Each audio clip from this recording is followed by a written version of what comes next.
Kolossus by Kristof Fruru.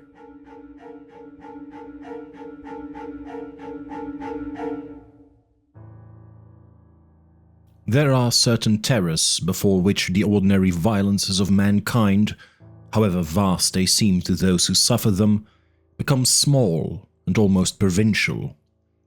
I do not write this in contempt of human pain. I have known enough grief to understand that a single death may outweigh an empire in the private scales of the heart. Yet there are immensities against which our wars, dynasties, churches, armies and philosophies appear as brief disturbances upon the skin of a much older world. Only in these latter years, as Europe once more gives itself over to banners, myths, uniforms, and the intoxication of collective destiny, have I understood the full meaning of what I saw on Rhodes. The year is 1933. In Germany, men speak with a fervor that chills even those of us who are not yet directly threatened by it. In Italy, where violence has clothed itself in government and ceremony, the past is being summoned daily to justify the ambitions of the present. Ancient Rome is no longer history, but argument. Ruins are no longer ruins, but evidence. Dead empires are made to rise and salute those who have misunderstood them. And Rhodes whose stones I once touched in scholarly wonder and later fled in a terror no scholarship can contain, lies under that same Italian hand. I cannot read of surveys, restorations, military works, archaeological enthusiasm, or imperial pageantry in the Dodecanese without feeling again the cold of those lower passages and the oppressive silence of the thing they approached. For 20 years, I have told myself that my escape in 1913 was the end of my obligation. I burned notes, I mislabeled sketches, I refused correspondence. Where I could not forget, I cultivated vagueness. Where I could not be vague, I chose silence. But silence, too, is cowardice when one seems the same old error returning in a more dangerous form. The present age will not recognize a warning. It will call that prison a birthright. I shall therefore set down what I know, though not all that I know. I shall omit certain measurements, alter certain directions, and leave unnamed those doors which ought never again to be distinguished from common stone. If this account frustrates the antiquarian, so much the better. I was an antiquarian once, and it was precisely that habit of completing broken things which brought me nearest to damnation.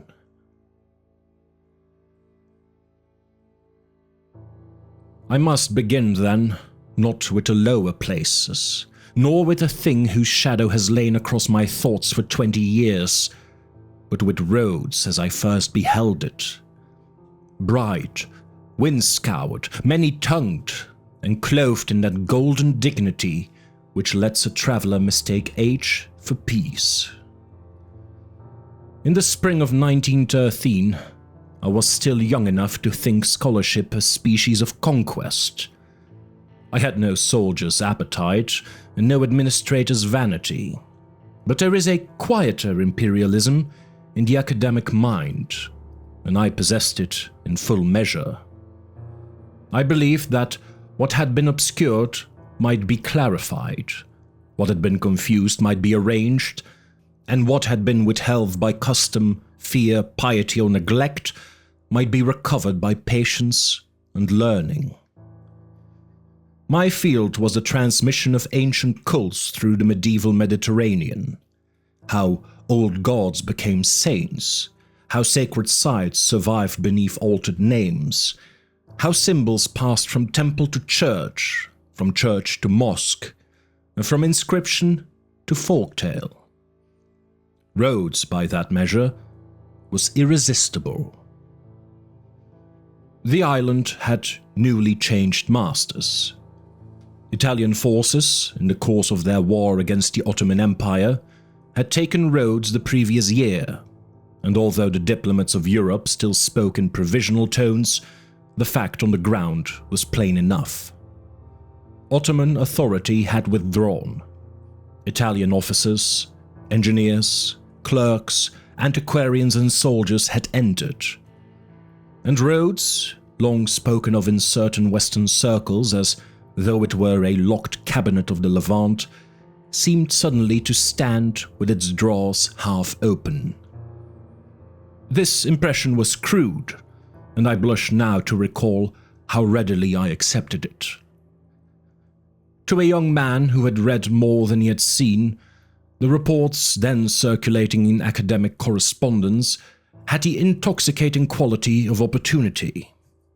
Archives might be reordered, fortifications surveyed, churches identified beneath mosques, mosques beneath later plaster, chapels beneath houses, inscriptions beneath limewash. The old city, I was told, was a palimpsest awaiting a patient eye. I travelled by the usual routes of the educated and insufficiently wealthy. By train, steamer, borrowed introductions, and letters written in more confident French than their bearer could speak. From the deck, as we approached, Rhodes did not at first seem terrible, or even solemn. It rose pale and sunstruck from the sea, with the mountains behind it lying in blue folds, and the town gathered toward the water like a memory of sieges. The Eastern Mediterranean has a way of making antiquity appear almost domestic. Fishing boats, gulls, washing, soldiers smoking by crates, merchants shouting over fruit and oil, and beyond them stones that have outlived kingdoms. I found it inexhaustibly moving. The harbour was my first lesson in the island's habit of misdirection. I had come, like every schoolboy fed on engraved wonders, with the Kolossus already standing in my mind, that vast bronze Helios imagined astride the entrance, though the sober authorities had long since taught us that such a posture was more romance than engineering. Still, no man who arrives in Rhodes is entirely free of that phantom. The name has preceded the island for 2,000 years. One looks at the harbour and, despite oneself, searches for the missing feet. Instead, I saw the deer. They stood, or seemed to stand, in every telling of the island before they appeared in bronze or stone before me. The stag and doe of Rhodes, emblems of the place, mentioned by sailors, guides, shopkeepers, and by a young Italian lieutenant named Corrado Vezzi, whom I met within an hour of landing. He knew little of Pausanias and less of Pliny, but was quite certain that the deer marked the true site of the ancient wonder. He was attached to surveys and works then being contemplated under the new administration. A lean, practical man with quick hands, a surveyor's impatience for imprecision, and the easy good humour of an officer not yet burdened by consequence. He laughed at the old quarrels over the Kolossus, tapped his boot against the quay, and declared that whatever had once stood there had done mankind the courtesy of falling down and becoming an engineering question. I liked him then. That, too, I must record. The tale attached to the deer was charming enough. In former times, so the common version went, Rhodes had been plagued by serpents. The knights, or crusaders as my informants often called them with cheerful imprecision, had brought deer to the island. And the deer, being enemies of snakes, had preserved the people from that crawling multitude. Some claimed that the animals trampled the reptiles on the hoof. Others spoke of some property in the antlers which the snakes could not endure. A third version, told with laughter by a boatman whose Greek I understood only in fragments, implied that the snakes had simply been offended by the deer and departed like insulted neighbors. Only once on that first day did the tale lose its harmless color. A grey-bearded man mending net near the harbor listened while a guide assured me that the deer had killed the snakes. He did not look up from his work, but corrected a single word. "Not killed," he said in Greek. "Kept down." The guide laughed, too quickly, and explained that old men prefer old phrases because they sound wiser. I wrote down both versions with equal pleasure. Folklore, especially when biologically suspect, is often more valuable than fact, for it preserves the shape of what people require the world to mean. I had no reason then to treat a story as anything but local color, though I noticed that it was told more readily at a harbor than in the oldest streets, and with more amusement by those who sold Rhodes to visitors than by those whose families had endured it. The city itself spoke to me more deeply than any legend. I had seen fortified towns before, but none in which so many ages seemed to keep their own posture while leaning upon one another. Within the walls, the past remained a living accumulation. Ottoman balconies over older masonry, Gothic arches beside minarets and fountains, Latin coats of arms above Turkish inscriptions, Greek speech, Jewish doorways, and Italian uniforms still too new to have acquired the color of the place. I lodged at first outside the densest part of the old town, on the advice of a French acquaintance who described the accommodations within the walls as more instructive than restful. Each morning I entered through gates whose military confidence no change of administration could wholly soften. The Knights of St. John had made Rhodes one of the great bastions of Christendom in the Eastern Sea, and their walls were not picturesque in origin, however picturesque they had become to painters and travelers. They were instruments, thick, calculated, strengthened by men who knew that stone was an argument only until artillery learned to answer it. Yet it would be false, and worse than false, to speak of Rhodes as merely hospitaller. The knights had imposed themselves magnificently upon a city already burdened with older lives and structures, but beneath their works lay Byzantine causes, Hellenistic and Roman memories, older Rhodian civic pride and cult. After them had come the Ottomans. Nearly 4 centuries of habitation, administration, prayer, law, trade, neglect and repair, and domestic life. To describe one layer as authentic and another as intrusion is the vice of tourists and zealots. Rhodes had been remade too many times for such purity. In those first days, I walked without method, which is sometimes the only proper method. I passed along the Street of the Knights, where the inns of the oldest tongues still seemed to hold the accents of Europe in stone. I stood before the great hospital and imagined the wounded, fevered and devout passing under those arches, while news of sultans, popes, corsairs, merchants, relics and plague moved through the wards with the flies. I visited disputed churches, quiet mosques, fountains polished by use, shops full of leather, copper, tobacco, figs and coffee, and courtyards where children played among stones older than the nations that now claimed them. The population interested me as much as the architecture, for Rhodes was no single voice.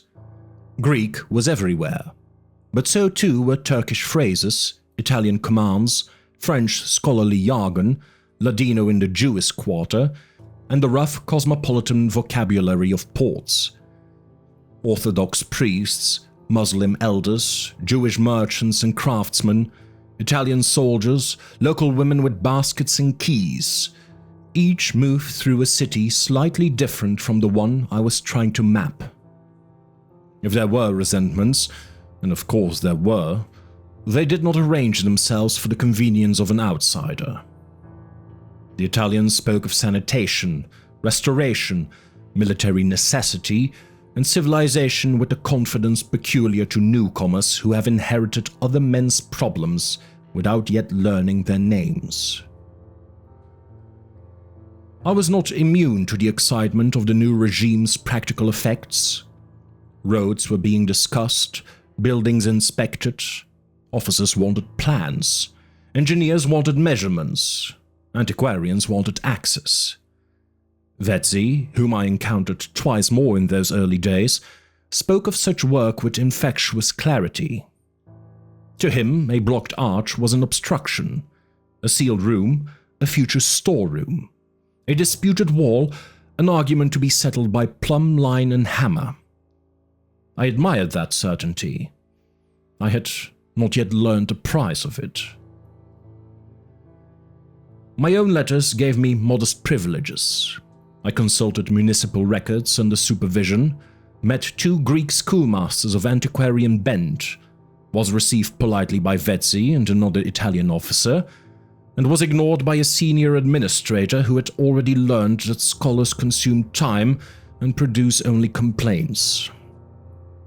I also made the acquaintance of a Jewish bookseller near the older quarter, a dry, delicate man named Benatar, who possessed more languages than teeth and more caution than either. From him I bought several devotional prints, a damaged French guide to the Levant, and a bundle of late Ottoman notices whose contents, he assured me, were of no interest whatsoever. This assurance, delivered while his hand remained firmly on the bundle, naturally convinced me that I must have them. But I anticipate. In the beginning, I did not recognize the mystery. There was only Rhodes, and my own appetite for it. I filled notebooks at a rate which now seem indecent. I drew moldings, copied inscriptions, recorded street names in competing forms, and made long observations on the way one civilization's sacred geography could be occupied by another without being fully erased. At noon, I escaped the glaring cafes where men played backgammon beneath awnings, and spoke of Italy, taxes, grain, relatives in Smyrna, rumors from Athens, and the price of tobacco. In the evenings, I walked by the harbor and watched the walls darken while the sea retained the last light. Sometimes I saw deer in image only, on postcards, in carvings and civic ornament. And sometimes I heard again the tale of the snakes, always slightly altered, always offered with a smile that came a moment too early or too late. My first excursion beyond the city took me along the coast and into the island's interior, where Rhodes changed character without surrendering its antiquity. Away from the harbor, the land opened into hills, cultivated ground, pines, villages, chapels, and distances in which the sea appeared and vanished like a thought one could not hold. Ancient stones served in walls, fragments of columns supported humbled roofs, and ruined towers watched roads whose importance had shifted with every empire. The inhabitants were courteous, though not always forthcoming, and I soon learned that an academic question asked too directly could close more doors than it opened. A man might tell me the history of a chapel, the yield of his olives, the name of his grandfather, and the road to a spring, but if I asked why a certain hollow was avoided after dusk, or why children were scolded for throwing stones at snakes, he would remember an appointment elsewhere. This amused me then. I had encountered that gentle, infuriating withdrawal before. The way local knowledge protects itself from educated curiosity. I did not yet know that Rhodes had made an art of such withdrawal. Lindos I deliberately postponed, though the Acropolis there had been among my chief reasons for visiting the island.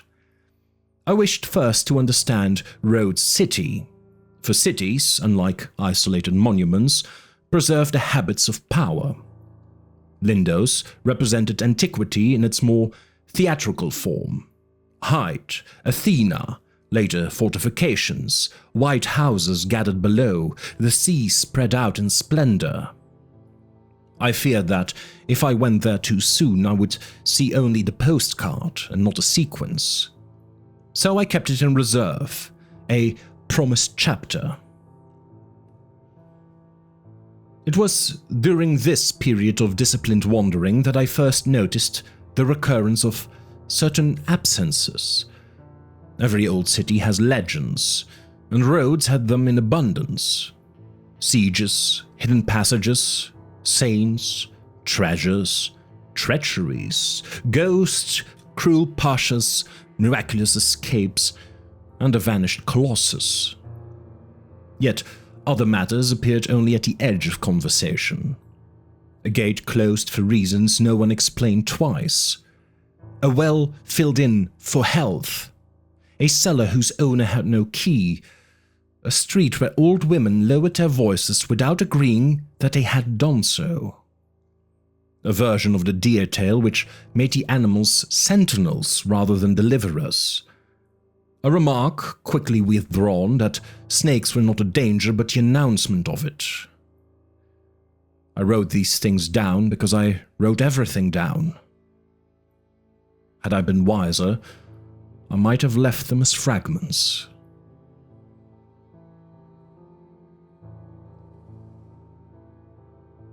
The first disturbance to the orderly progress of my work came from Benatar's bundle.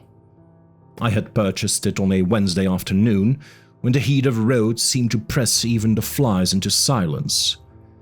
The old bookseller wrapped the papers in discolored cloth and advised me, with excessive care, not to expect much from them. They were, he said, administrative refuse, notices, copies of notices, translations of notices, police memoranda, petitions, fragments of local ordinance, all from the last decades of Ottoman authority. Their importance was beside the point, he said. Paper like bread ought not to be thrown away while any use remained in it. This explanation would have satisfied me better had he not immediately begun to haggle against himself. No value, he said, while tying the cloth. Bad Turkish, worse Greek. Everyone angry about wells, doors, animals, taxes, roofs. You will be bored. Then you will sell them cheaply. He looked pained. I did not say worthless. That was Benatar's manner. He did not speak like a prophet, nor a guardian of hidden knowledge. He spoke like a man who distrusted enthusiasm because enthusiasm made customers careless and scholars stupid.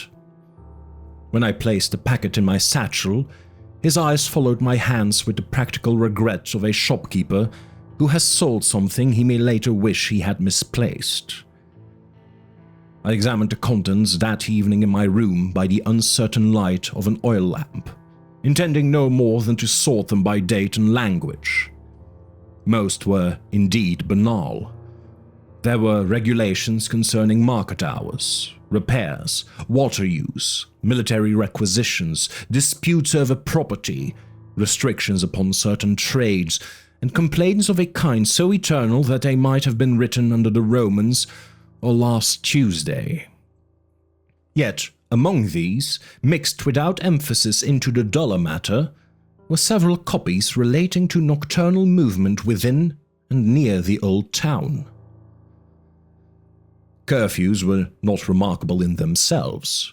Rhodes had known siege, disease, military government, smuggling, faction, religious division, and the ordinary administrative suspicion of men abroad after dark. What did trouble me were the small irregularities attending them. A phrase repeated in one copy and avoided in another. a Greek summary rendering simple Turkish with unnecessary gravity, a line struck through and written again in a narrower hand. The common formula appeared as expected: gates, hours, guards, and penalties. But in 3 notices, copied at intervals of years, there occurred an expression which the Greek clerk had rendered not as trespass, nor disturbance, nor unlawful entry, but as the lower offense. The Turkish original, as far as my imperfect knowledge could then determine, did not demand so peculiar a translation. It might have referred to entry into a prohibited place, a lower gate, a lower quarter, or some category of offense now obscure to me. I underlined a phrase and wrote 3 possibilities beside it. Then I added a 4th. Mistranslation deliberate? Near the bottom of the bundle, I found a thin sheet so damaged by damp that it came apart at a fold. It was not a notice, but a petition, apparently from inhabitants of one of the inner quarters, requesting repairs to a sealed well. The well had been closed, they argued, for reasons no longer remembered. The surrounding houses required water, and the new administration, if it truly intended improvement, ought to reopen what useless fear had denied to practical life. In the margin, in a darker ink and more disciplined hand, someone had written a single word in Ottoman Turkish. Then, beneath it, a Greek phrase: not dry. That was all. Not poisoned, not unsafe, not collapsed, not dry. I slept poorly that night, though not from fear. Rather, I lay awake in that state of mental irritation which follows the discovery of a puzzle one has not yet earned the right to solve. The mind returns to it as the tongue to a broken tooth. The lower offense, not dry. A sealed well, repeated curfews. The old stories of snakes, which I had hitherto placed in the mild category of emblematic folklore, rose uninvited beside these dry administrative scraps and sat there with the impertinence of unwanted guests. By morning I had 3 reasonable explanations: sanitation, smuggling, or jurisdictional confusion. By noon, I was in the municipal records room, asking after all 3. The clerk on duty was an Italian from Bari, with a soldier's mustache and the soul of a man already bored by empire. He regarded Ottoman terminology as one of several unfortunate inconveniences left behind by history, along with bad drains and buildings that don't meet at right angles. He could tell me nothing of the lower offense, but he permitted me to examine certain plans then being recopied for administrative use. These were modern surveys laid over older sketches, with streets corrected, walls measured, public buildings labeled, and disused structures marked for inspection. Their value lay less in accuracy than in their indecision. One could see where the Italian surveyors had followed existing streets, where Ottoman records had preserved older divisions, where the Hospitaller city still asserted its geometry, and where everything became uncertain. In those uncertain places, I noticed several blocked, sealed, or unserviceable spaces. Wells, cellars, a chamber near a former bathhouse, a locked substructure beneath an altered chapel, a passage whose description had been corrected twice and then abandoned entirely. Each had its own plausible explanation: damp, subsidence, ownership dispute, structural decay, lack of use. Yet the accumulation bothered me. I copied what I could before the clerk's patience expired. "Treasure?" he asked, seeing my notes. No, bureaucracy, I said. He grimaced. Worse, treasure at least ends. From that day, my notebooks changed, though not so dramatically as I later wished to believe. Until then, they had been arranged with decent academic discipline. Architecture, inscriptions, oral traditions, administrative records, topographical observations. But after Benneter's bundle, entries began to acquire cross-references. A snake tail beside a gate ordinance, a deer carving beside a blocked stair, a local silence beside a municipal plan. I told myself this was method. There was also appetite in it. I had begun to feel that Rhodes, whose richness had seemed inexhaustibly generous, was withholding something more systematic than a secret. A grammar. My first deliberate inquiry concerned a deer. The public version of the story I already knew, and could gather in as many variations as I wished from guides, sailors, shopkeepers, children, and men who had never seen a deer closer than a postcard. It was when I asked older men and women, especially away from the harbor, that the tone altered. Some repeated the tourist form with exaggerated simplicity. Some simply shrugged. One old Greek woman, sitting beneath a vine with a bowl of beans in her lap, listened to my question without the least interest in pleasing me. "The deer killed the snakes?" I asked. She cracked a bean pot with a thumb. "If they killed them, why ask about snakes?" It was so simple an answer that I had no reply. She dropped the beans into the bowl and would say nothing further. A schoolmaster named Nicolaides proved more helpful, though not immediately. He was one of those men who had preserved, under provincial circumstances, a fierce and somewhat wounded devotion to antiquity. His small house contained more books than chairs, and the books had triumphed over domestic convenience in every room. He spoke French with care, Italian with distaste, and ancient Greek with an intimacy that made modern conversation seem, by comparison, a form of compromise.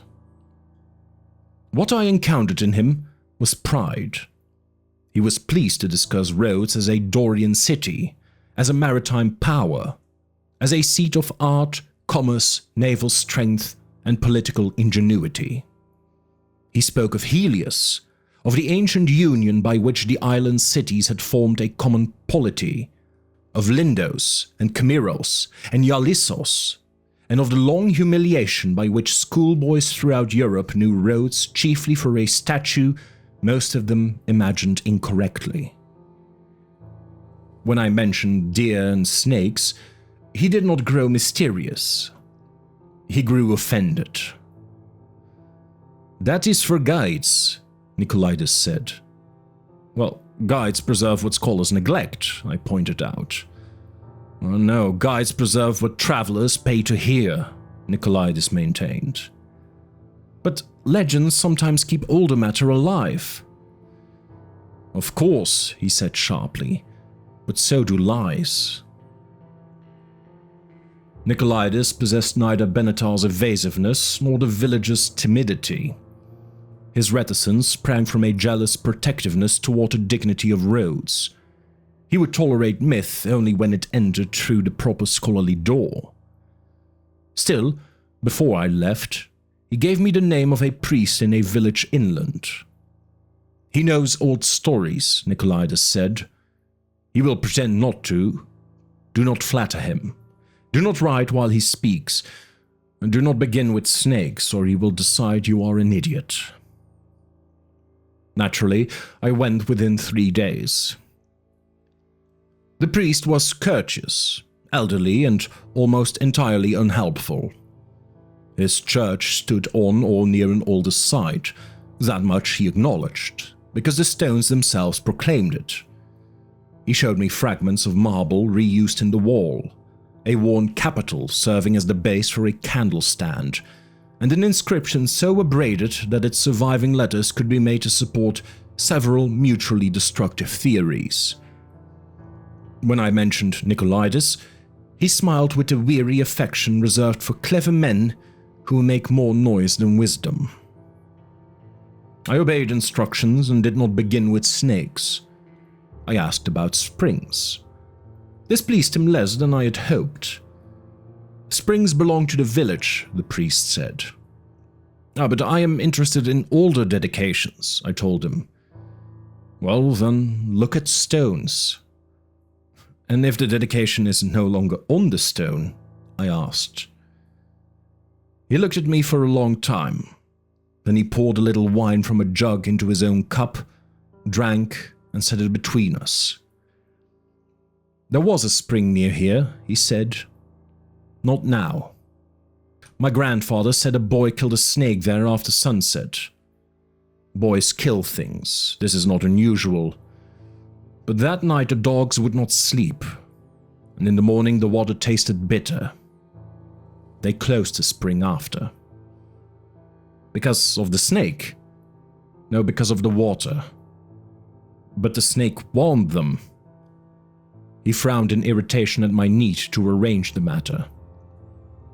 The snake came first. That is all. He would not identify the spring. When I pressed him, he asked whether I had ever lived in a village. I admitted that I had not. Then you do not know how many things are known without being explained, he said. That sentence, unlike many others I was to collect, was not meant to impress me. It was a rebuke. I returned to Rhodes City with new material and no conclusion. The matter was becoming absurd, certainly, yet its absurdity was of the fruitful kind that makes a scholar feel useful. I had found no cult, no monster, no conspiracy, no secret rite. I had found only phrases, avoidances, bad translations, animal tales, sealed wells, and several old people made impatient by my interest. A sensible man might have stopped there and written an article on Rhodian serpent folklore. I began instead to assemble a private index. It was a disorderly thing at first. I did not yet divide the material as cleanly as I later pretended. Under one heading I placed deer, harbor emblems, antlers, and the old woman's question. Under another, wells, bad water, closed springs, not dry, and possible sanitation. Under a third, curfews, lower offense, gates, permits, and night movement. The snakes appeared everywhere, which annoyed me. They belonged to folklore, medicine, village caution, heraldry, and perhaps nowhere at all. The Colossus remained, at this stage, more absence than clue. It was impossible to study Rhodes without encountering that magnificent non-presence, the vanished wonder, the disputed site, the great bronze Helios which had fallen so completely that imagination had done more to preserve it than archaeology ever would. I had not yet connected it with the deer, the wells, or the nocturnal regulations. I merely noticed that Rhodes possessed one absence everyone spoke of, and several smaller absences no one wished to discuss. Nicolaides, after several visits and a performance of patience I did not feel, eventually showed me a copy of an inscription from Lindos. The original inscription was unavailable, which he said was fragmentary, disputed, and perhaps no longer where the copyist had seen it. What he showed me was an old transcription preserved in a 19th century notebook. The Greek was uncertain in several places. Even Nicolaides, who mistrusted uncertainty in other men, admitted that no honest reading could proceed without caution. The text concerned Helios, or perhaps a dedication made under his name. Then came a broken line which gave me pause. Not to bring upward what is kept from the sun. All nonsense, Nicolaides said immediately. Well, it is a striking nonsense. It may be corrupt. Well, almost certainly. You say that as if corruption were a door. Well, sometimes it is. No, often corruption is only mold. He took the page back from me sooner than courtesy required. I saw then that he had not meant to share it and regretted doing so. But what frightened him, if fright it was, did not seem to be the phrase itself. It was my interest in it. That night, the city seemed altered, though nothing visible had changed. The same lanterns burned, the same footsteps sounded in narrow streets, the same smell of coffee, animals, seaweed, dust, and cooking drifted from doorways. Yet, my attention had shifted. I had ceased looking for hidden temples and secret cults. My attention settled instead upon places where ordinary explanations seemed overworked. A sealed stair dismissed too quickly as unsafe. A well no one admitted to using. A cellar whose owner claimed not to know whether it existed. A street where conversation thinned near one particular wall. One such place lay behind a courtyard near a former religious house, which identity had changed more than once. The present occupants used the space for storage, and resented my interest until a small payment softened their suspicion. The stair descended only 6 visible steps before disappearing into packed rubble and masonry. The blocking was old, but not ancient. Ottoman at the surface, perhaps, though incorporating stones that had known other uses. On the wall above it, almost hidden beneath lime and soot, was a crude, scratched figure of a stag. Not heraldic, not decorative, not even competent. A child might have made it, except that the lines had been cut over and over in the same shallow groove, as if several hands across several years had refused to let it fade. Between the antlers was a mark like a vertical eye, or a flame, or a wound. I copied it badly. It resented copying. Another place was a sealed well in a courtyard whose owner, a Muslim widow of formidable dignity, permitted me to view it only after Benatar intervened. Even then she remained present, keys in hand, while I inspected the stone lip. It had been capped with a thick slab pierced by no opening. Around the rim, beneath later wear, I found shallow cuts at irregular intervals. "Mason's marks?" I asked. "No." Her answer was immediate. "Children's marks?" "No." "Well, may I ask what they are?" "You may ask." She said nothing else. This was not mysticism. She had the air of a woman who knew which roof leaked, which cousin lied, which official required bribing, and which stones in her own house were not to be disturbed. When I asked whether the well had ever been reopened, she gave me a look of such practical contempt that I felt, for the first time, less like a scholar than a child with a nail in a locked box. Benatar himself became increasingly evasive as my inquiries multiplied. His evasions were not poetic, they were commercial, legalistic, and maddeningly small. When I brought him the copied Lindian phrase, he held it upside down, complained of his eyesight, and asked whether I wished to buy a prayer book. When I mentioned the widow's well, he said that every old city contains old water. When I described the stag above the blocked stair, he told me a long story about a cousin in Smyrna who had once been cheated on a shipment of antler horn. "Do you think me a fool?" I asked. "No," he said, sorting coins. "Fools are cheaper to protect." It was several days later that he admitted, indirectly, to understanding more than he wished to say. I found him closing his shop earlier than usual, though the hour was not late. He seemed agitated, and at first I assumed some private commercial trouble. Then I saw, in the alley beyond him, the slender curve of a snake crossing from one shadow to another. It was a small creature, harmless by appearance, moving with that clean and ancient economy which makes serpents seem less like animals than like thoughts passing through the earth. Benatar watched it vanish beneath a broken threshold. "You see," I said lightly, "Rhodes has not been wholly delivered by its deer." He closed the shutters. "It is summer," he said. "There are snakes."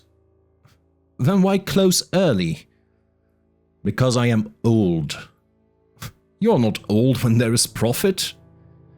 He looked at me then with something like anger, which in Benatar was more alarming than fear. "My learned friend, when a thing appears in a place where it belongs, you nod to God and step around it. When it appears in a place where it does not belong, you do not make a theory. You leave." "Where does a snake not belong?" He locked the door before answering. "In a man's business." The answer was ridiculous, almost comic, yet his hand shook when he turned the key.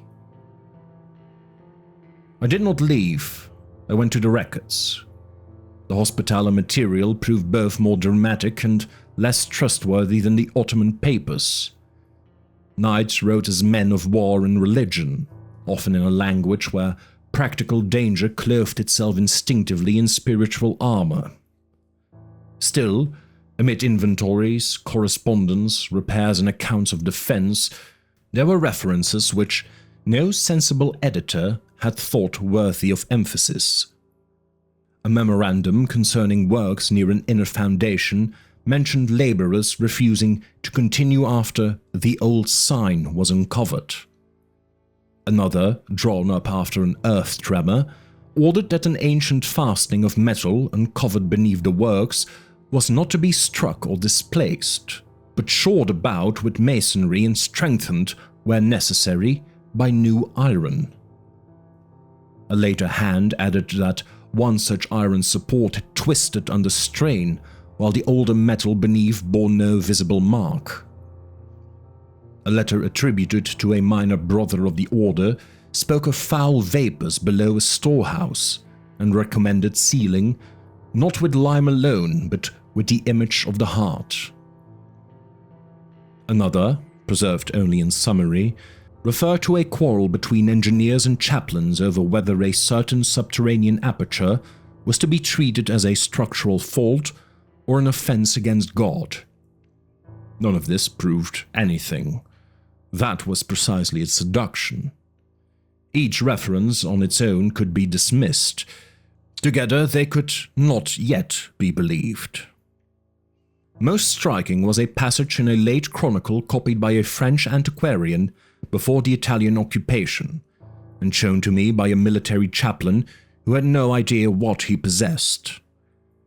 It concerned, in passing, the old dragon legends of the knights. Rhodes, like many places of chivalric memory, had accumulated tales of serpents, dragons, saints, and brave men proving sanctity through violence. The chronicle dismissed several such accounts as vulgar exaggerations, then added that the greater serpent is not slain by steel, for it is no serpent, nor doth it come entire into the world. I copied that sentence twice. The author went on to compare certain prodigies beneath the island. Whether bones, vapors, visions, or merely rumors is impossible to say. To the giants born before the flood, whose fathers looked down and whose mothers cried upward. It was a grotesque phrase, but not an unusual one in medieval writing. The Nephilim supplied a convenient shape for every vast and forbidden anxiety. Old bones became giants, pagan ruins became the works of giants, monstrous weather, monstrous births, monstrous stones, all could be gathered beneath that ancient scandal of the Nephilim. I did not yet take the comparison literally. I did not even take it seriously, but it interested me that the chronicle did not speak of victory. It did not describe a dragon slain, a demon cast out, or a giant defeated. It spoke instead of incompletion, something not coming entire into the world, something resisted or prevented, or perhaps merely delayed. I placed that beside the Lindian phrase and then, dissatisfied with my own boldness, placed a question mark beside both. By then, my days had assumed a duality. Outwardly, I continued to work for which I had come: buildings, inscriptions, letters, heat, polite conversation. Inwardly, my attention had begun to bend towards certain recurring terms: lower, sealed, bitter, heart, sun, serpent, not dry, not entire. They did not form a sentence. They did not even form a theory, but they formed a pressure. The city, too, rearranged itself under that pressure. Streets I had earlier walked for beauty became possible routes between exclusions. Wells became annotations, gates became questions. The walls of the nights began to seem part of a larger habit of containment, though whether political, spiritual, sanitary, or something older, I could not say. The Ottoman curfews, once merely social and administrative facts, acquired another possible dimension. This did not absolve them of their human consequences, it just complicated them. This recognition should have made me cautious. Instead, it made me more eager. What I needed, I told myself, was a center around which the scattered materials might arrange itself. Scattered references are the curse of the antiquarian. They torment by promising relation while withholding proof. For a time, I assumed that center lay somewhere in Rhodes city itself. The harbor, the walls, the supposed absence of the Kolossus, the sealed wells, the gate restrictions, the administrative scraps, all seemed to point inward. But several older references bent away from the city, not decisively, but persistently. The Lindian inscription, a medieval note concerning iron supports renewed beneath a lower fortification after a tremor. A traveler's account of villagers refusing to guide him to certain substructures. A local variant of the deer legend in which the animals were first seen on the roads below Lindus after a season of bad snakes. Lindus, which I had believed to be a reprieve, began to gather shadows. I resisted this conclusion because the Acropolis had, in my mind, belonged to the clean realm of antiquity. Athena Lindia, dedications, stairways, height, white stone and sea. I had not wanted it dragged into this muddier business of wells, curfews, bad translations and shopkeepers who closed early because a snake had crossed an alley. Yet, there it stood. It offered no answer. It merely returned as an inconvenience whenever I tried to arrange the material without it. Even Benatar, when pressed beyond courtesy, betrayed the same direction. "You like the harbor too much," he said one evening, while pretending to repair the clasp of an old book. "I like it no more than any man who has read of Rhodes. And that is too much." "You mean the Colossus?" He bent closer to the clasp. "I mean men who look for a shadow where there was a statue." "And where then should they look?" "At the nearest pub if they are sensible."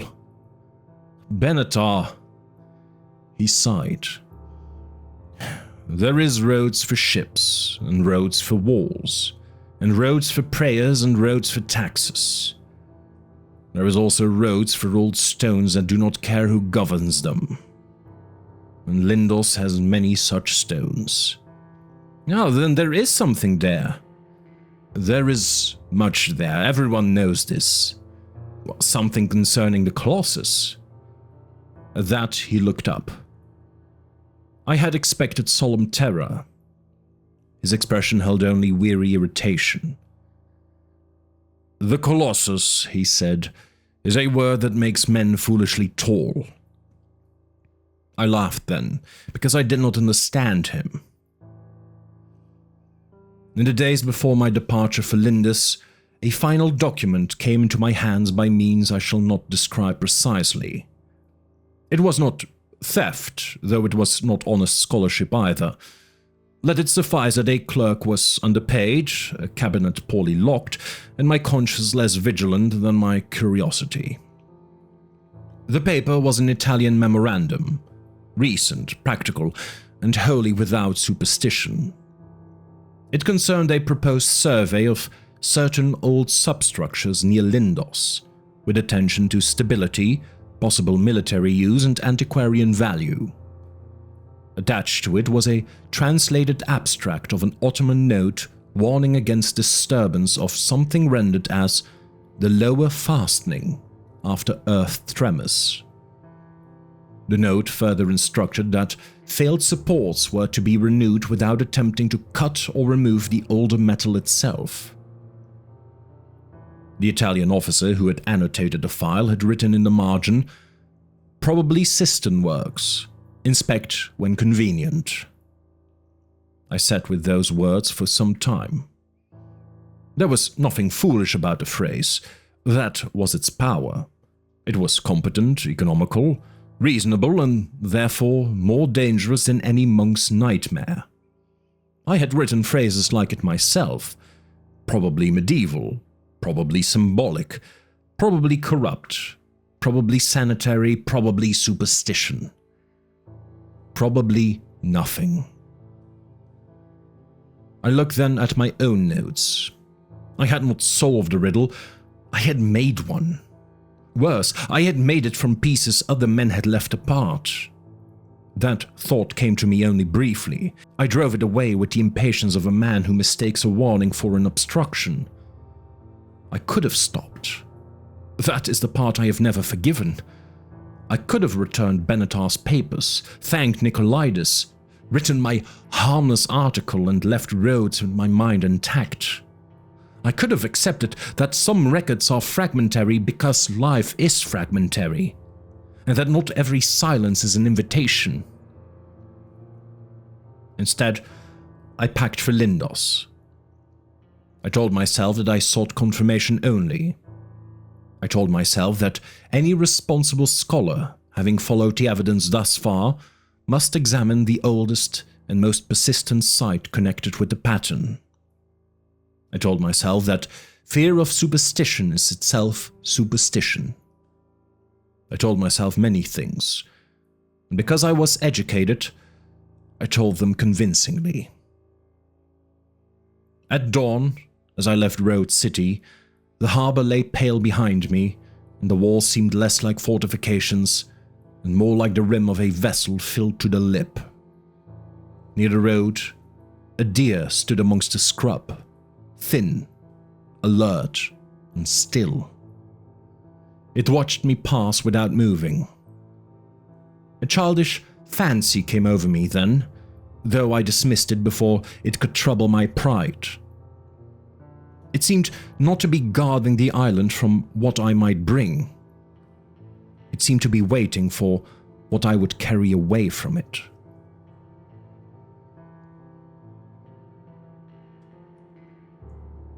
Lindos received me drenched in sunlight. That is the detail which memory, in its perversity, has preserved most sharply. I did not arrive beneath a storm, nor in any theatrical gloom suited to the errand on which I now know I had come. The morning was clear. The sea lay blue and bright beyond the white houses.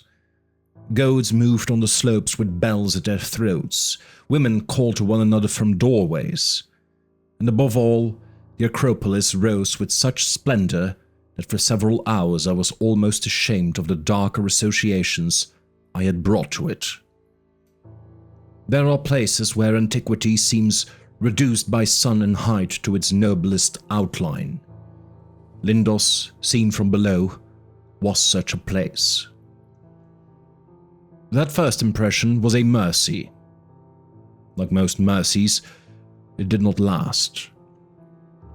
In Rhodes City, the deer had followed me in bronze, stone, postcard, rumor, and civic ornament.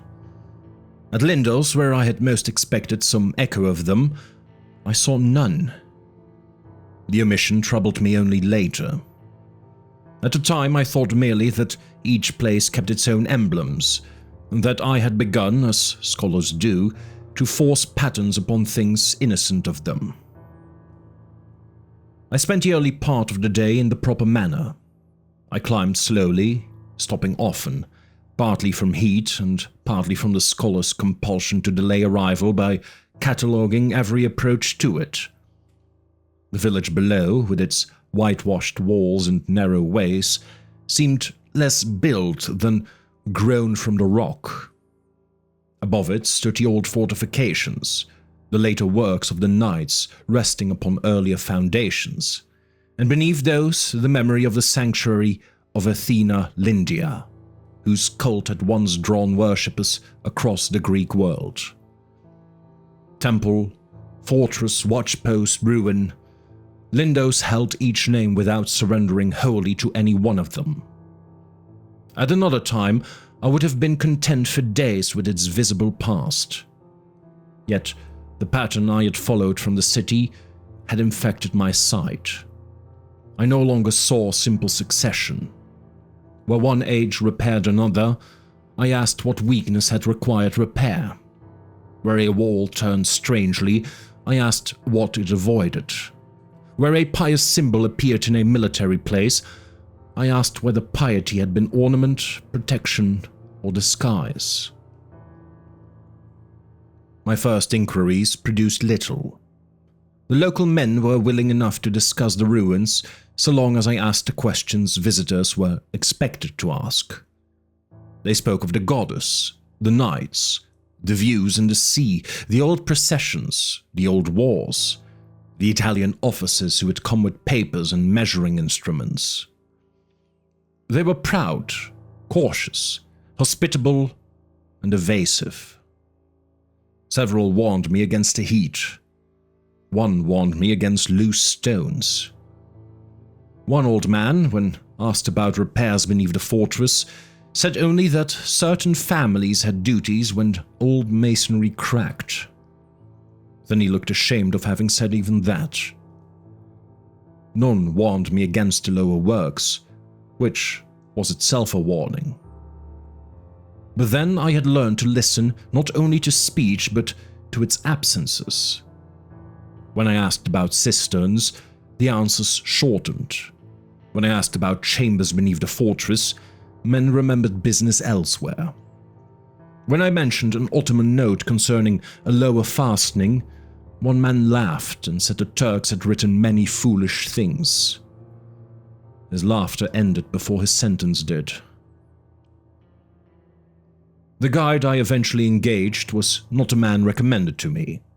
That one, upon learning the direction of my interest, declared himself suddenly needed by an uncle in another village.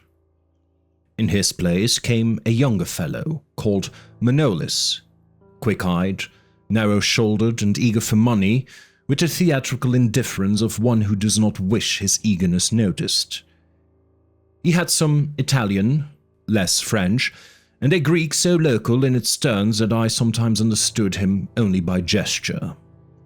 But he knew the Acropolis, or claimed to, and more importantly, he knew what parts of it people preferred not to know. "You want old stones," he said. "No, I want stones below old stones." He spat into the dust as though clearing an unpleasant taste from his mouth. "Yes, but below all stones are old." We began near a portion of wall where repairs of several periods could be distinguished by even a careless eye. Hellenistic masonry, Byzantine adaptation, hospitaller reinforcement, and later patching. Each had left its signature. Manolis showed me, with the pride of a man unveiling contraband, a half-choked passage behind a fall of stone and thorn scrub. It descended only a few yards before ending in a blockage of rubble, but along its right-hand wall I saw the first sign that I had not imagined the pattern. It was a stag, cut shallowly into the stone. Not the civic deer of postcard and harbour, not the proud animal which guides show to visitors as the island's charming device. This was a rude thing, angular and urgent, scored with a blade by someone who either lacked time or had run out of courage. Its antlers had been exaggerated until they resembled branching lightning.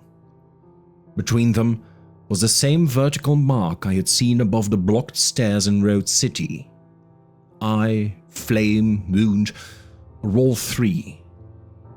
I touched it before I could stop myself. The stone was warm from the day, but in that cut my finger found a coolness that seemed impossible. Manolis watched my hand and said nothing. "How old?"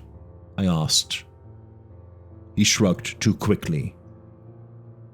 "From the Knights?" Again the shrug.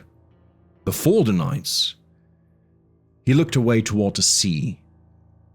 "There were always men here." That answer, which would once have pleased me as a rustic philosophy, now struck me as another door closing softly. For 2 days I worked above ground. I copied what marks I could find, compared walls, sketched the relation of blocked spaces to all the structures, and traced references from my notes against the actual terrain. No map emerged. What accumulated instead was a pressure. The Acropolis seemed to contain, beneath its visible history, a second architecture implied by avoidance. Certain places had been repaired repeatedly, certain fractures sealed with greater care than their importance warranted, certain lower apertures filled not once but many times, and with materials belonging to different ages. Here a Greek block turned inward where no visible structure required it. There a hospitaller wall thickened around nothing. Elsewhere, an Ottoman repair used stone so carefully fitted that the work seemed less intended to support than to forbid. On the second evening, as the sun lowered and the sea took on a metallic glare, I found the inscription. I should not say found. A fragment of it had been visible, perhaps for years, to anyone willing to scrape away the crust of dust and lichen beneath a later repair. But finding is often no more than looking wrongly in the right place. The letters were worn, incomplete, and partly obscured by a crack which had split a stone with almost surgical cruelty. Yet there it was, or enough of it to justify Nicolaides' copy. The words concerning Helios were fragmentary. And then came the line whose shadow had drawn me from Rhodes City. Not to raise what is held from the sun. The Greek was uncertain. It may not have said raise, it may have said release, stand, restore, or bring upward. It may not have said held, but kept, bound, or restrained. I give the sense, not the philology. Yet, as I knelt there, I felt no doubt. It was an instruction. Above it, nearly effaced, was a shape I first took for a solar disk. Only when the raking light changed did I perceive that the disk was interrupted by something within it. A slender, vertical absence, like a pupil cutting the sun in two. I remember laughing then. Helios, the Kolossus, the radiant guardian, the bronze wonder imagined by centuries of travelers. All that upright splendor had been built in men's minds upon a warning not to raise something into light. The most famous absence in the world had concealed another absence beneath it. For the first time I wondered whether the sun had served as boundary as well as splendor. That night, I dreamed of antlers scraping against stone. I woke before dawn, heart hammering, with the certainty that something had moved under the hill. Nothing in the room confirmed this. The shutters were still, the air was cool. Manolis, asleep in the adjoining space, snored with the peaceful vulgarity of the unburdened. Yet, from somewhere below or within the rock came a faint vibration which reached the bones without ever quite becoming sound. It passed after a few seconds. A tremor, I told myself. Rhodes knew of earthquakes. Stone remembers them even when men pretend not to. At breakfast, Manolis refused to meet my eyes. "You felt it," I said. "Go back to the city." "Why?" "They're old places. They move." "Well, no, stones settle." He drank without looking at me. "Then let them settle." After that, he would guide me no farther. Before leaving me, however, he spoke in a low voice to a boy who had been waiting near the doorway. I did not catch the words. I noticed only that the boy passed the village and ran down the road toward Rhodes City. I was irritated by this at the time, imagining some village gossip had been set loose ahead of me. I did not understand that it might be more useful than any message I could have sent. It was then that fortune, or the thing which imitates fortune when a man is already lost, provided the Italian officer. Vezzi had come to Lindos with 2 laborers, a soldier, instruments, and the cheerful conviction that all obscurity is temporary. He was not cruel nor stupid, nor even especially arrogant, except in the common professional manner of men trained to believe that everything yields eventually to measurement. He had been ordered to examine substructures beneath portions of the old fortifications, cisterns, cavities, possible storage spaces, foundations, and faults which might affect future works.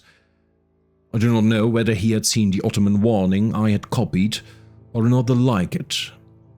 If he had, he gave it no weight. To him, lower fastening meant bad translation. Not dry meant seepage, and local reluctance meant laziness inflated by superstition. He possessed, in another discipline and under another flag, the same confidence that had brought me to Rhodes. That was why I disliked him then. When I asked to accompany him, he was amused. "You scholars only like darkness when it holds secrets," he said, "and engineers only like it when they can light it up." He laughed and granted permission. I carried my satchel with me, though Vezzi advised me to leave it behind. I told him I might want to sketch. He made a little bow and said that if the tunnel killed me, posterity would at least have a drawing. We entered shortly after noon through a partially cleared opening near the lower works, where laborers had removed a fall of stone from what Vezzi believed to be an old cistern access or service passage. 2 local workmen accompanied us at first, along with a Sardinian soldier carrying rope and lamps. Manolis watched from a distance and would not come closer. I remember seeing him cross himself, then perform another gesture I did not know, older or merely local, with 2 fingers against his throat. The passage smelled of hot dust at its mouth, then damp, then something else. At first there was nothing extraordinary. We descended by cramped steps into a corridor of mixed masonry where repairs from different periods leaned upon one another like old enemies too weary to separate. Water had once run there, or been stored nearby. Salt crusted the stone. Roots entered through cracks in thin brown threads. Our lamps found niches, tool marks, mineral stains, and the pale, blind bodies of small insects disturbed by light. Vedzi was pleased. He spoke of drainage, stability, and the likelihood that several superstitious closures could be explained by earth tremors and water damage. I nodded, though I no longer listened as a colleague listens. I listened as a condemned man listens to the reading of a familiar charge. After perhaps 50 yards, the first workman stopped. He set down his pick, kissed the little object at his neck, and began to walk back toward the light. Vedzi cursed him with more irritation than anger. The second workman lasted until the next bend, where the corridor narrowed and the ceiling dipped. There he lifted his lamp, saw something on the left-hand wall, and went very still. "What is it?" Vedzi demanded. The man answered in Greek too rapid for me, but I understood one phrase: "Old dead." Then he too went back. The soldier, young enough to be ashamed of fear, and foolish enough to mistake shame for courage, remained, and we went on. Beyond that bend, the passage became a record of interruptions. Blocks of excellent ancient cutting alternated with rougher medieval repairs. Then with fills of brick and plaster. Then with stone so worn by water or pressure that it seemed less placed than grown. Symbols had been incised and recut across centuries. Crosses, Greek letters, Arabic invocations, Latin abbreviations, deer, antlers, eyes, serpentine coils, hands, suns split by vertical wounds. They overlapped without respect for doctrine. No faith had erased the last, each had added its own prohibition to the same surface. And then the masonry opened upon a metal face. At first I mistook it for a great retaining plate set into the wall. It rose from the floor to above the reach of our lamps and extended laterally into the stone on either side, so that none of its true edges could be seen. Its visible surface was almost featureless. Dust and mineral deposits dulled it to the color of old anchors, yet where centuries of pressure or rubbing had polished narrow places, there showed beneath the blackness a muted red gold, unlike bronze as I knew it. The plate itself bore no seam, rivet, or maker's mark. Around it, however, every later age had left evidence of anxiety. Green bands of ancient alloy had been fitted across its margins. Iron collars, black with age, gripped it where the masonry narrowed. Wedges of lead and hammered bronze filled spaces between metal and stone. A hospitaller brace had been fixed against one side. An Ottoman binding crossed it at another. Mortar had been pressed over older ironwork, then cut with antlers, crosses, invocations, and a split sun. None of these additions had pierced the original surface. They clasped it, leaned against it, and transferred whatever burden it carried into the surrounding rock. Vedzi held up his lamp. "Foundation tie," he said. "Yes, but for what foundation?" "The one we have not yet mapped."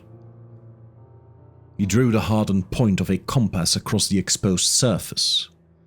It made a dry, shrill sound, but left no visible line. He tried again with more pressure. Nothing.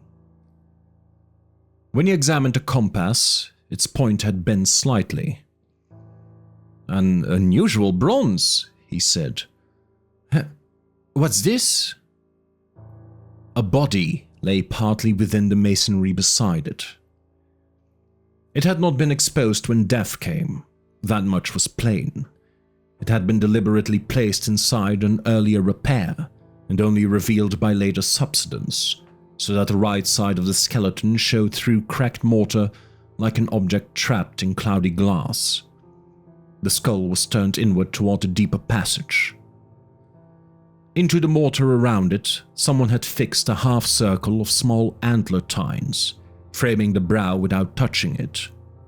A warning, repeated in bone, not a crown. The jaw hung slightly open. Between the teeth was a thin mineral growth the color of old salt. Vedzi lifted his lamp. "Medieval," he said. "Yeah, possibly. You think it's a burial? In a wall?" He said nothing. Beyond the body, the passage turned sharply and opened upon a collapse. The greater part of the fallen masonry had been driven sideways across the corridor, as though one wall had lurched into the other while the ceiling remained largely intact. Blocks lay piled against the deeper side. An iron brace thicker than my wrist had folded toward the passage ahead, its bolts still clinging to the stone behind it. Another lay several feet from the socket meant to hold it. Beneath the rubble were the remains of an Ottoman work party. There were 5 that I could distinguish. 2 had been crushed beneath the displaced stone. 1 had been driven against the wall so violently that his ribs and spine had become part of later repair. Another lay beside a half-fitted collar of black iron, one hand still closed around a hammer whose head had been split upon something harder than itself. The 5th had fallen across a shallow recess in which tools and materials had been stored. His body had shielded a flattened brass case from the worst of the collapse. Vedzi retrieved it. Inside lay a notebook wrapped in rotted cloth. The surviving pages contained little I could read with certainty. There were quantities of iron, stone and wedges, names of men, complaints that the older metal took neither tool nor binding, and repeated instructions concerning the fastening. One entry claimed that the metal had shifted 3 finger widths during the night, though the masonry around it had not settled. In one margin appeared a single Greek word, orichalcum. The same hand had crossed it out through so violently that a pen had torn the paper underneath. Beneath it, in Ottoman Turkish, another writer had added, "That name is no craft, we cannot replace it. Brace the old fastening before it takes the weight again." There was no account of the collapse. That account lay around us. Near the dead men, later hands had resumed to work. Newer masonry enclosed part of the ruin. A second collar had been fitted across the one left unfinished. The bodies had not been removed. They had been built around, as the earlier body had been built around, and the reinforcement continued. It was not a slaughter we were seeing. Maintenance interrupted by catastrophe, resumed by strangers, interrupted again, resumed again by men who prayed in other words and feared, perhaps under other names. This, more than any monstrous sight, was the first true blow to my mind. I had sought continuity in texts, and now the stone itself proclaimed one. Greek, Christian, Hospitaller, Ottoman, local, all had been brought there by the same recurring panic. The passage was an argument conducted across 2,000 years by men who could not agree on heaven, law, empire, or salvation, but who had agreed on one thing only. The old fastening must continue to bear its burden. Vedzi, to his credit, grew silent. We left the notebook with the dead. I do not remember deciding to do so. It seemed already part of the repair. Beyond the collapse, the passage narrowed, then descended more steeply. Our lamps burned lower than they should have, though the soldier swore he had trimmed them properly. The salt deposits diminished upon the walls. The air became warmer, then abruptly cold. A second metal face emerged from the floor ahead of us and vanished into the opposite wall at an angle no foundation should have required. It was of the same substance and, where the masonry permitted comparison, the same breadth as the first. Its supports belonged to several periods, but were fewer here and more desperate. An iron collar bent inward, hammered wedges, a buttress built across an older opening, strips of inscribed metal folded beneath the bindings. Vezzi measured the exposed breadth and compared it with its earlier notes. "It's the same," he said. "You're certain?" "Within a finger." He crouched to examine the angle at which it entered the floor. "You think it's another foundation tie?" He did not answer. The corridor bent around it and continued downward. Once I heard, far below or ahead, a sound like water withdrawing through a throat. Once, the wall beside me seemed to tighten with an almost muscular contraction, wholly unlike the crack and complaint of settling masonry. Dust descended in a thin curtain. From somewhere within the rock came a deep metallic complaint, so low that I felt it in my teeth before I heard it. Vezzi placed his palm against the metal, then removed it quickly. "Pressure," he said. The soldier whispered a prayer. We came at last to a chamber so regular that for one foolish instant I felt relief. It was circular, domed, and lined with stone benches or ledges. A cistern, perhaps. A ritual chamber, perhaps. Some later adaptation of an older hydraulic work. My mind reached greedily for categories and found none that would hold. The floor was dry except at the center, where a black aperture opened within a rim of stones carved so heavily that their original forms had been nearly destroyed by repetition. Every age had cut something there. I saw Greek letters, crosses, antlers, crescent-like curves, names, dates, hands, eyes, and certain marks belonging to no script I knew, but whose arrangement produced in me an immediate nausea.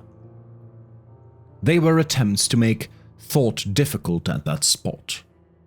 The cuts around the rim were not the same as those I had seen around the widow's sealed well in Rhodes City. Yet they belonged to the same family of gesture. Repeated, anxious, practical, made by hands that trusted neither stone nor prayer by itself. Two of the huge ancient metal members entered the chamber.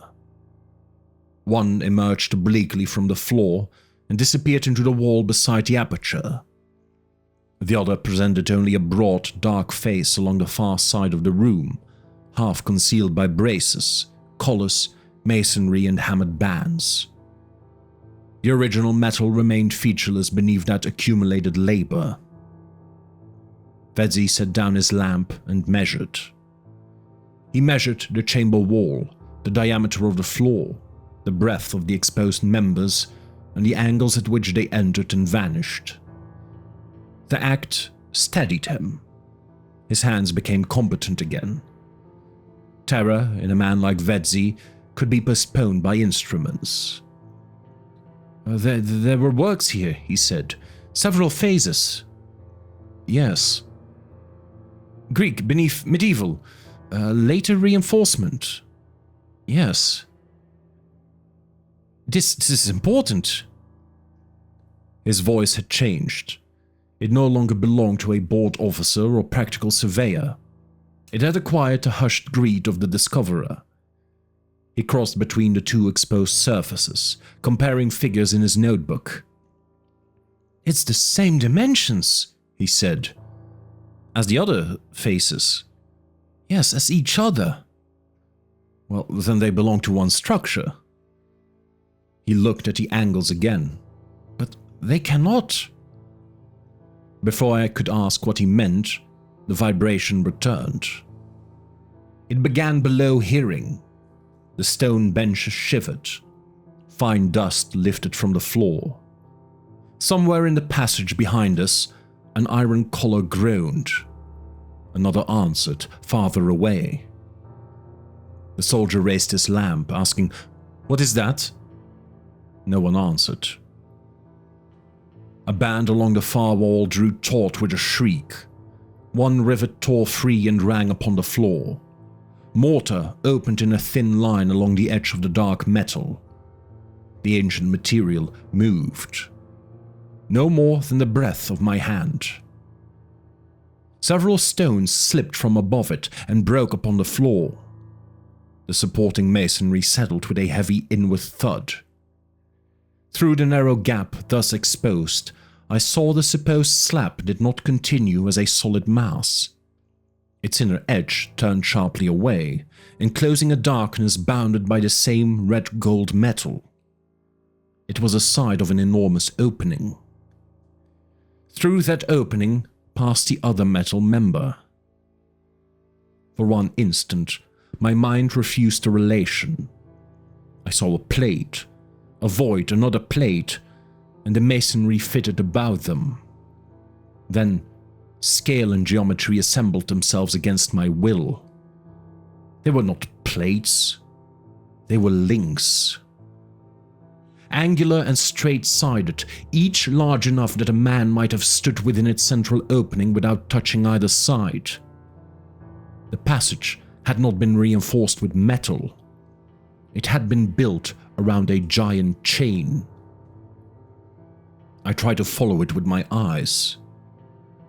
If I began at a member emerging from the floor, it seemed to descend toward the aperture.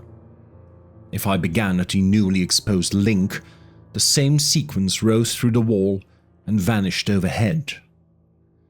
Their interlocking relation was unmistakable, yet the direction in which the chain continued could not be reconciled with the chamber around it. When I attempted to hold the whole in mind, the room tilted inside my skull, as though direction were an agreement the place had declined to honor. The old words returned to me again. Before it takes the weight again. The fastening had taken the weight. From the opening came a breath. It extinguished one lamp and left the other burning blue. All scholarship ended then. The smell struck first. Salt, corruption, old incense, wet stone, animal musk, open graves, and something mineral so sharp it seemed to cut the back of the tongue. The soldier retched.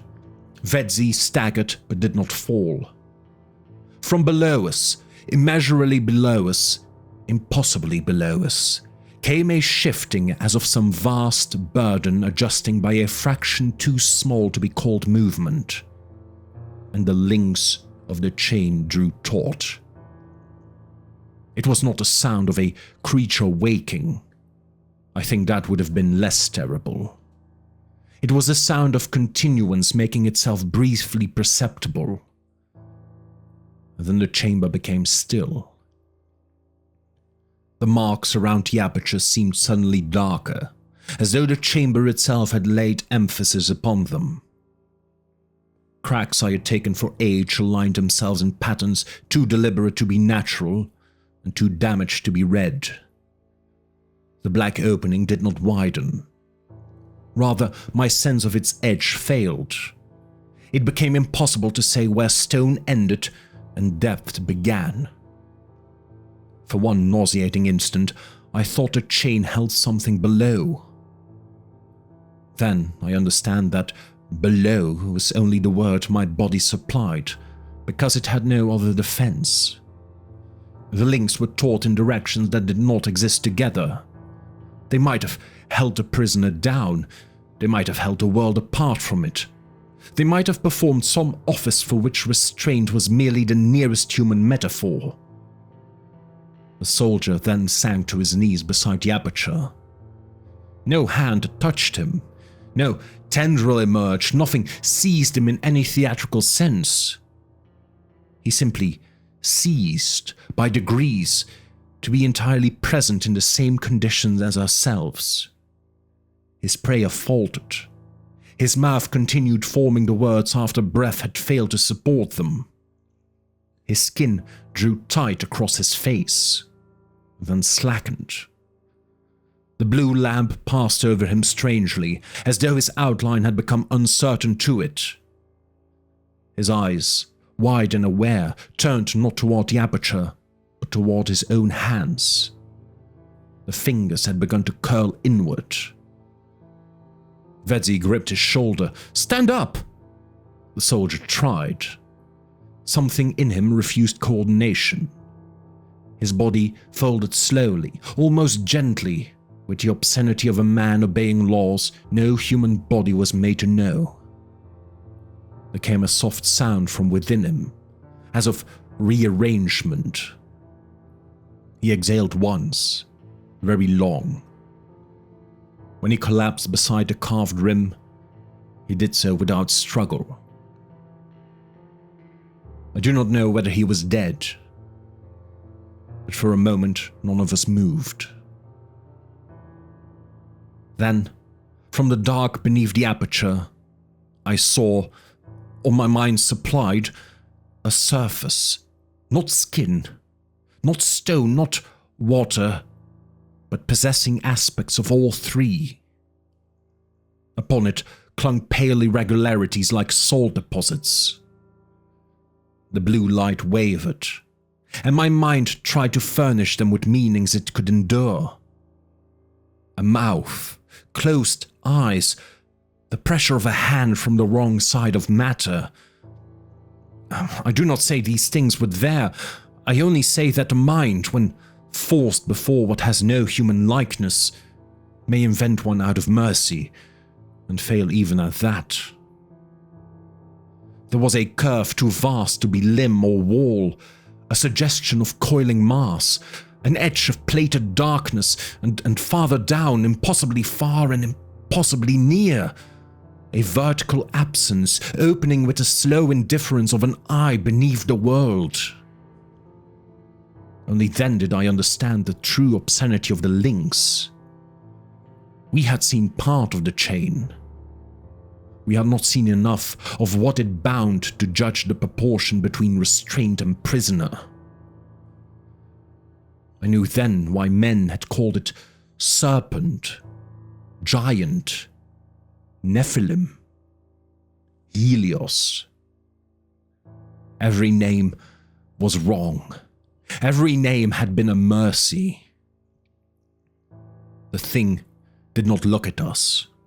That would imply intention. Our presence had entered the margin of some vast condition as motes pass through a beam of light. We were not hated, judged, or recognized in any manner the soul can endure. Yet some outermost pressure of it, some dreaming edge of its imprisoned substance, had touched the chamber. Vedzi began to speak. At first I thought he prayed, but the rhythm was wrong. Then I understood. He was reciting his measurements. Width, height, angle, interval, link breadth, chamber diameter, aperture. He spoke as if each number nailed the world back into place. The more his voice trembled, the more precise he tried to become. He had seen something no instrument could contain, and his answer was to make an instrument of himself. "Come," I said. He did not hear me. The soldier moved. His head turned slightly toward the aperture, though no muscle in his neck seemed responsible. His mouth opened. From it came no scream, but a faint, dry whisper, like sand being poured over paper. Something small and grey showed between his teeth. I thought at first it was his tongue. Then it slid back into the darkness of his throat. The soldier lay nearer the rim than any mercy of mine could reach. I left him there.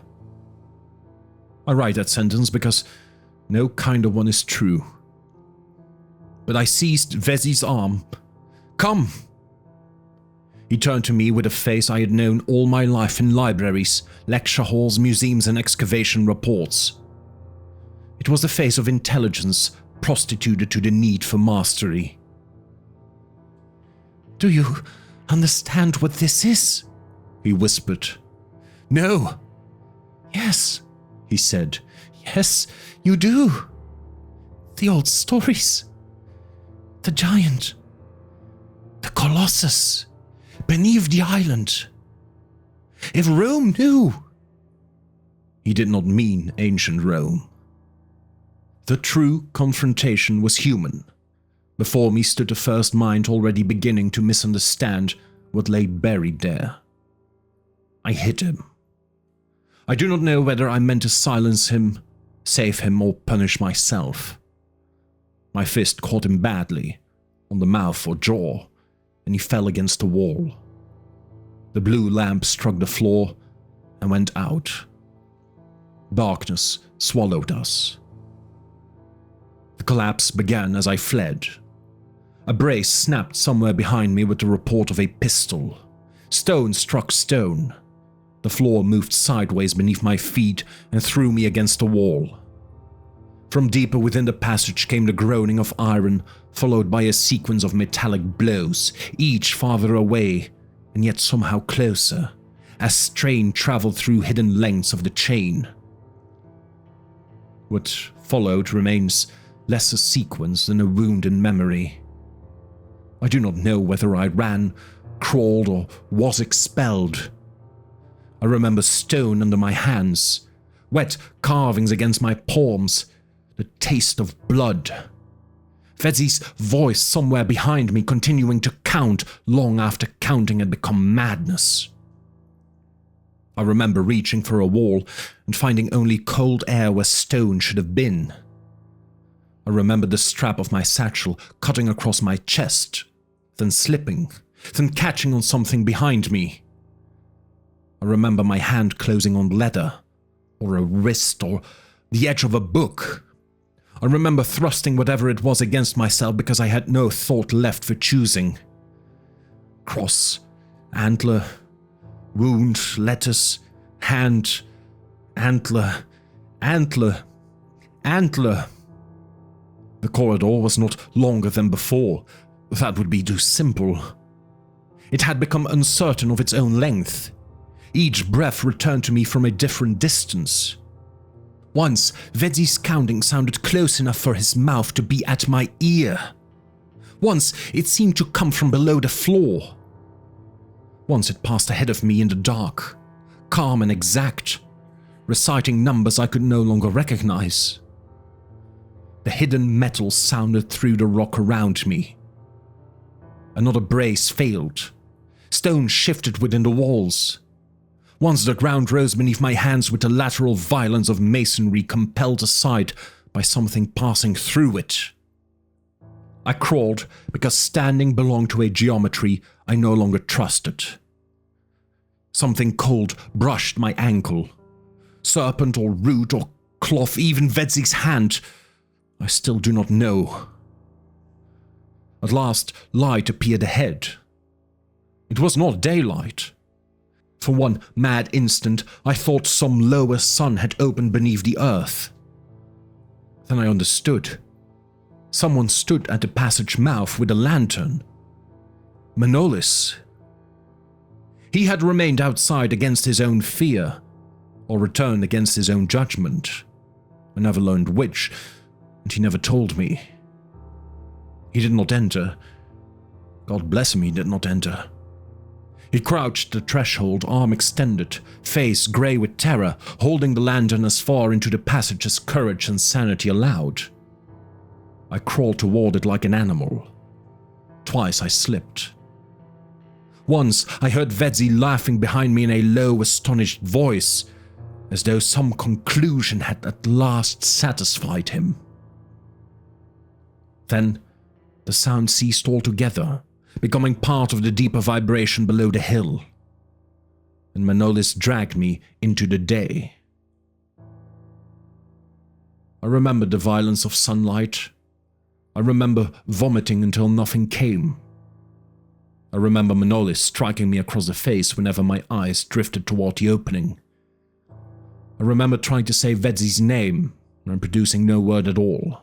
Not Italian, not Greek, not any sound I recognized as mine. I remember clutching Manolis' sleeve with both hands, as if he were the only fixed point left in the visible world. He pried my fingers loose one by one and then, very gently, put my hand against the ground. I never thanked him. Not properly. Perhaps he would not have accepted it. Perhaps he would have spat and told me to save my thanks for those still below.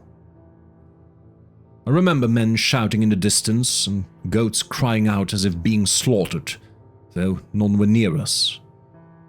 I remember the Acropolis above, serene and golden, and beneath it, the buried links, and beneath or within or beyond them, the pressure of something which had been old before Athena, before Helios, before Rhodes had a name by which men could lie to themselves about possession. The opening was sealed before sunset. I did not command this. I could not have commanded a cup of water. But local men came, more than I thought Lindos possessed, and they worked with a speed and silence that told me this had happened before. Some had tools at the ready. Some brought stones already cut to a useful size. One arrived carrying a sack of lime as if summoned to an ordinary repair. Another brought oil, another salt. No one explained his part. No one needed to. No one entered that passage. Whatever had shifted in the lower works lay beyond the craft they possessed. Their labor began at the mouth, clearing unstable stone, thickening the outer walls, driving braces across the approach, and closing the way by which we had descended. A priest came. So did an old Muslim whose family, I later learned, had once served some minor Ottoman office concerned with the old restrictions. A Jewish trader from the village below arrived with a bundle of folded cloths and would not look at me. Two women stood apart, speaking softly to one another, then sent boys running for water, rope, iron, and more stone. The workmen who had fled the passage returned after a time. Their faces were emptied of pride. They would not look beyond the threshold, but they worked. No one argued precedence. No one asked whose prayer was correct. Crosses were made, Arabic words were murmured. Greek phrases older than Christianity were spoken under breath by men who would have denied knowing them. Antlers were scratched into wet mortar. Salt was thrown, oil was poured. The folded cloths were placed between stones where no eye would ever see them again. A strip of metal was passed from hand to hand, kissed by one man, cursed by another, and hammered flat into the final seam. A dead snake, found where no snake had been seen in the morning, was burned until its bones cracked. I saw then that they did not possess a doctrine. That would have been easier to bear. A doctrine may be argued with, mocked, converted, or disproved. What they possessed was older and more durable. Simple tasks. One man knew where to cut the antlers, another knew which prayer not to finish aloud. Another knew that the cloth must not touch the ground. Another knew where the outer masonry must be thickened when the lower works had shifted.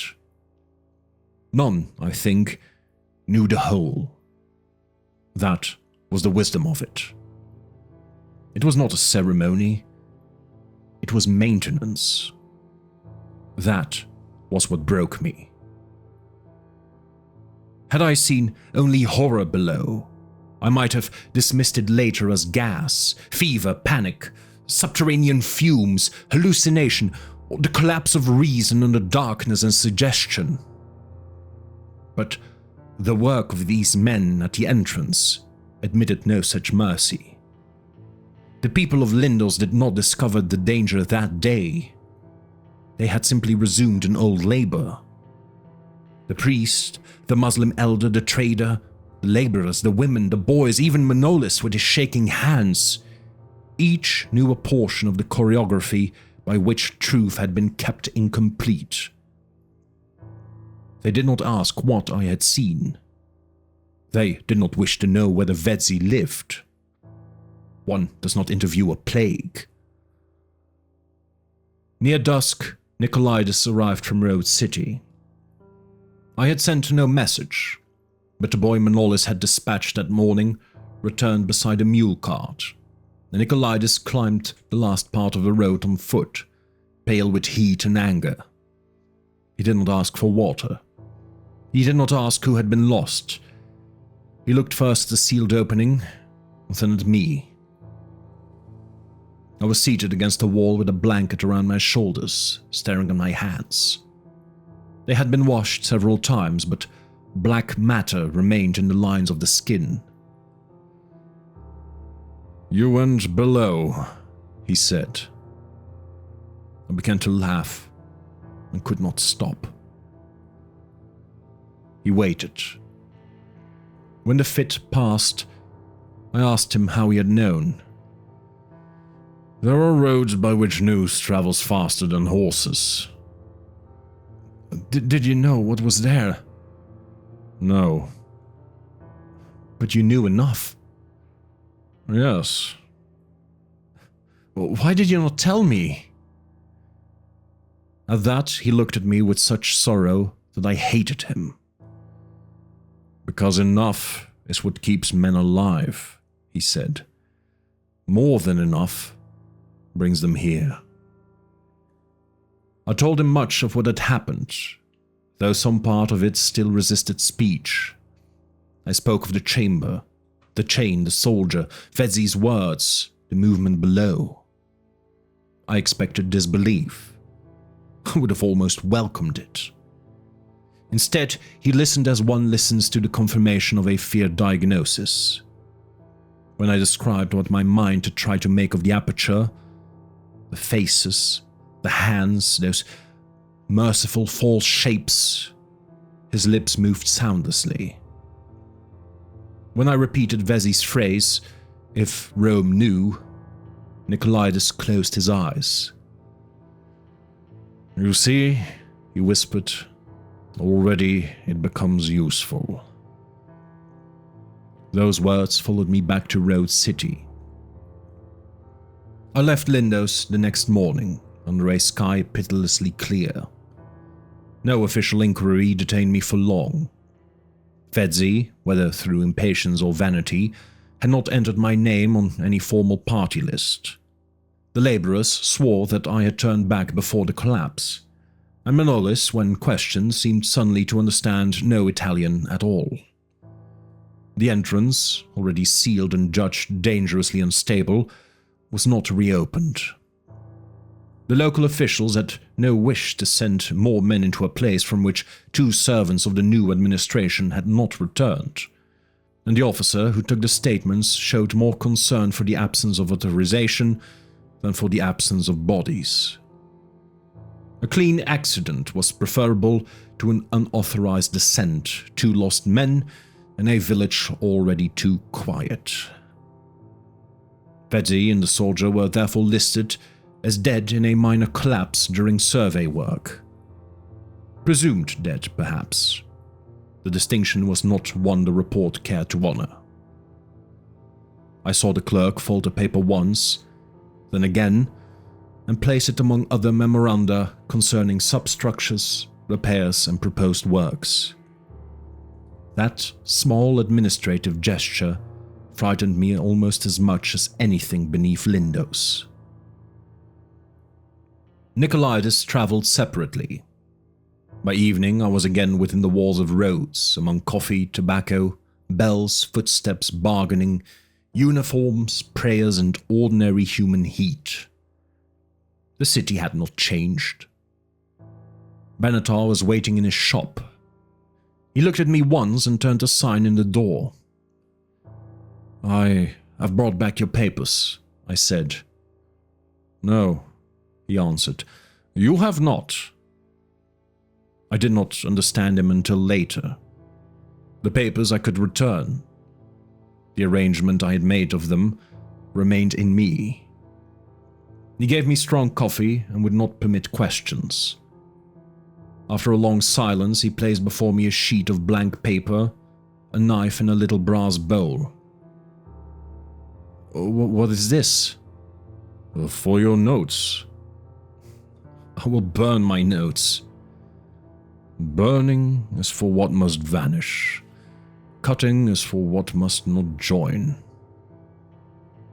I thought him mad. Then, because madness had become relative, I obeyed. For hours we cut my notes and my work apart with deliberate care. Names were separated from places, measurements from descriptions, drawings from captions, Greek phrases from Ottoman references, Lindos from Rhodes city, deer from gates, wells from curfews, and the Kolossus from everything. Some pieces he burned. Some he gave back to me with instructions to mislabel them among harmless material. Some he kept, though never together. I watched him place them in separate drawers among invoices, shipping receipts, devotional scraps, and old paper whose dullness was itself a defense. It was the first time I understood the fragmentation not as damage, but as defense. Before dawn, I returned to my lodging and found Vedzi's notebook in my satchel. I must have taken it. That is the only explanation I can write without making the world worse than it already is. I remember then the strap cutting across my chest, the blind groping in the dark, my hand closing on leather or a wrist or the edge of a book. I do not remember choosing. I do not remember seeing Vedzi carrying it after we entered the passage. Yet there it was, damp, warped, and stained with the same blackness that had entered the lines of my hands. Most pages were illegible. A few contained measurements from earlier surveys. The last written page had not been written in ink. The marks were dark, impressed and irregular, as though traced by a hand already forgetting the number and purpose of fingers. They began as Italian words, then numbers, then a sketch of the circular chamber, horribly accurate. Then the angular links arranged upon the page in a relation I had not seen and could not follow. Then the aperture. Beneath it, in letters that sloped downward across the page, was written one phrase again and again. Non è caduto.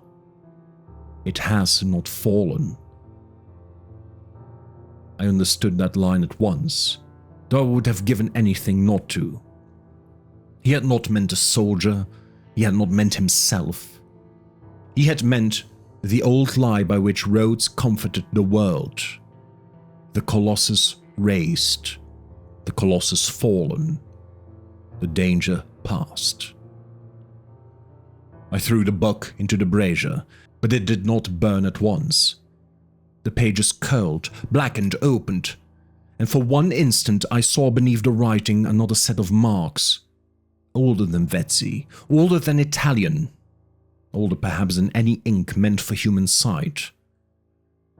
They resembled no script. I read them. No, that is not true. I tried to read them. Something in me answered before sense could intervene. Blood ran from my nose. I struck the brazier over, stamped the pages apart, and burnt them one by one until the room filled with smoke and the proprietor pounded at the door. Within 48 hours, I had arranged passage from Rhodes.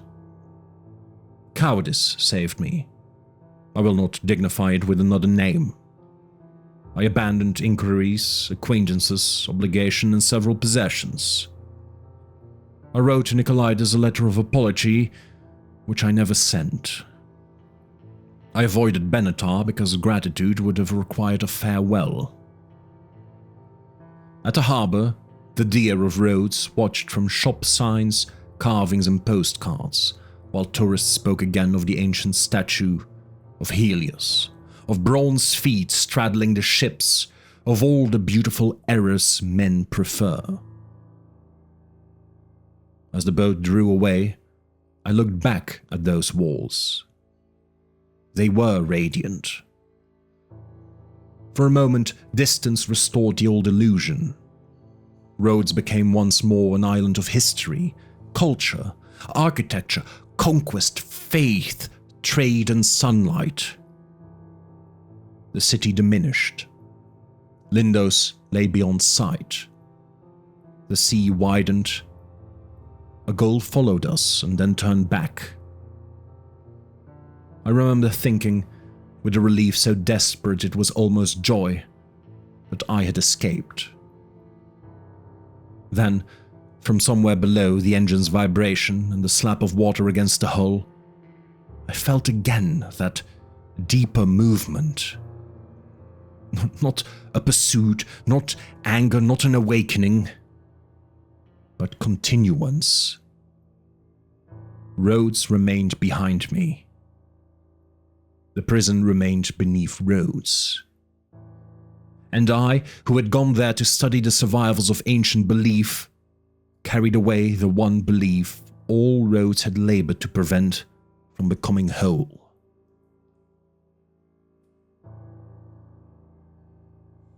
For many years I told myself that Rhodes was safe, because Rhodes had endured. The island had survived Greeks, Romans, Byzantines, Knights, Ottomans, and that brief, fevered hour in which I mistook curiosity for courage. Each age had added stone to stone, law to law, prayer to prayer, and silence to silence. I believed, or tried to believe, that accumulation itself had become a kind of strength. But 1933 has cured me of that comfort. The cure came in the form of a copied notice no longer than my hand, torn from some administrative bulletin or survey abstract not meant for public circulation, and sent to me without signature. I do not know who posted it. Perhaps Nicolaides, if he still lives. Perhaps Benatar, if age has not yet closed that careful shop of his. Perhaps neither. The envelope bore no message, only my name, written in a hand I did not know. The notice concerned Rhodes. More particularly, it concerned Lindos. It spoke of renewed stabilization works beneath the Acropolis, of unsafe cavities, antiquarian value, military usefulness, and the necessity of bringing certain neglected substructures under proper survey. There was nothing sensational in it. No superstition, no warning, no omen. Only the bland language by which disaster first makes itself respectable. For a long while I could not move. Then I read the final sentence of the notice again. Probably cistern works. There are men now who do not study antiquity so much as enlist it. They dress power in marble, bronze, eagles, fasces, ancestral myths, and the convenient dead. Ruins are made to testify. Inscriptions are made to confess. Empires long vanished are summoned like witnesses for crimes not yet committed. Once I might have called such phrases grandiose. Now I know they are merely another kind of excavation. And Rhodes lies in their hands. They will not understand what they'll find. That is my terror. They will understand it just enough. They will see deer, snakes, sealed wells, broken records, frightened villages, and altered stones. They will call them symbols, omens, superstition, accident. They will read of a giant, an angel, a titan, a serpent, ancestor, or colossus. And in those old mistakes find the shape of their newest hunger. I do not know whether the prison can be opened by human hands. I do not know whether what lies chained beneath Rhodes sleeps, waits, dreams, decays, or merely continues in some state for which our verbs are insolent little tools. I know only that everything human which has touched it has either fled, lied, worshipped, killed, gone mad, or mistaken it for the shape of its own desire. I write this, therefore, for no academy, no society, and no public archive. I have omitted what must be omitted.